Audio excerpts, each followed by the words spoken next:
I've been in C12 for 6 years. I have grown more spiritually there than in any 6 year span of any church that I was a part of, because of, some of the things that have happened inside that group. But I want your perspective on that to see if you have a similar perspective. And if so, let's have a discussion about what can the broader church be doing to mimic what we're getting there. Yeah, I think there are similarities that can be mimicked. I would say for me, I wouldn't say it's more than, I would say more like it's a magnifying glass. It's amplified maybe where I was going in church, but in some respects it also is more than, and here's how it becomes the more than piece. In church, if you just go on Sunday and you walk in and you walk out, you get your sermon, you get your message, you get your thought for the week, you get maybe your action step for the week, and that's great. Nothing wrong with that.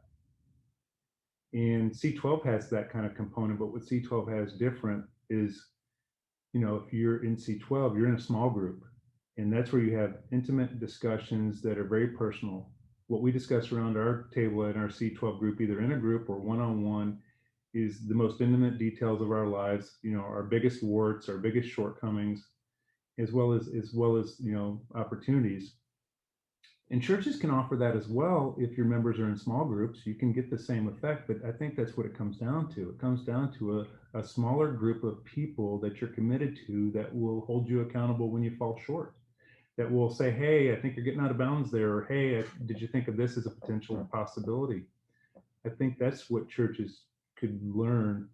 And I've found when I've had the most growth within a church, it's been when I've been in a small group, because let's face it, you get a 1 hour to an hour and a half message on a Sunday and it can fade very quickly sometimes. And if you have a small group, say midweek, like on a Wednesday, or your C12 meetings on a Wednesday or Tuesday, it re-energizes you and helps you keep moving forward. So I would say the small group environment is definitely something that I think would help all churches, because not all churches are built around small groups. Some are, a few are not.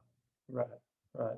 Well, I think to me, there's a couple of key factors I think people could learn from and seek out a relationship, whether it's wherever they find this in a spiritual environment. But, there needs to be a certain level of vulnerability. You have to be able to share with other people what your problems are, right?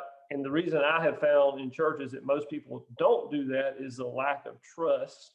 They're scared of what others may think of them. They're scared they're going to be labeled. Too many of us go to church and we want to present this perfect front, of, I've got it all together. I got this religious thing down pat. I know all the right things to say.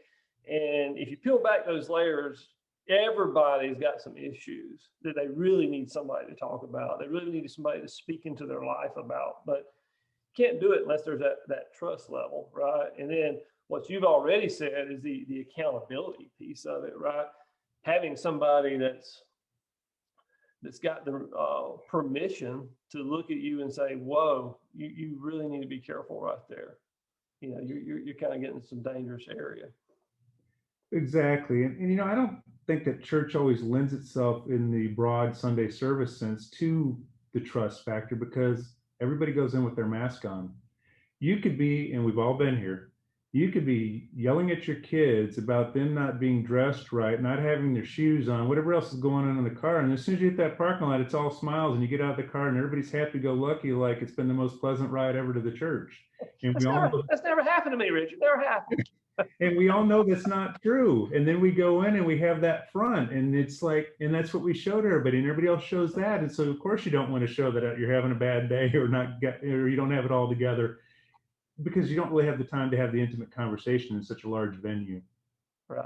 I think is one of the reasons that it falls short. But truly, the trust piece is the key to growth in a small group. If you don't have trust, you don't have anything. If I say something that's just my deepest, darkest secret, and then one of my C12 members or somebody I trust goes out and says it all around town, you're not going to be very vulnerable the next time.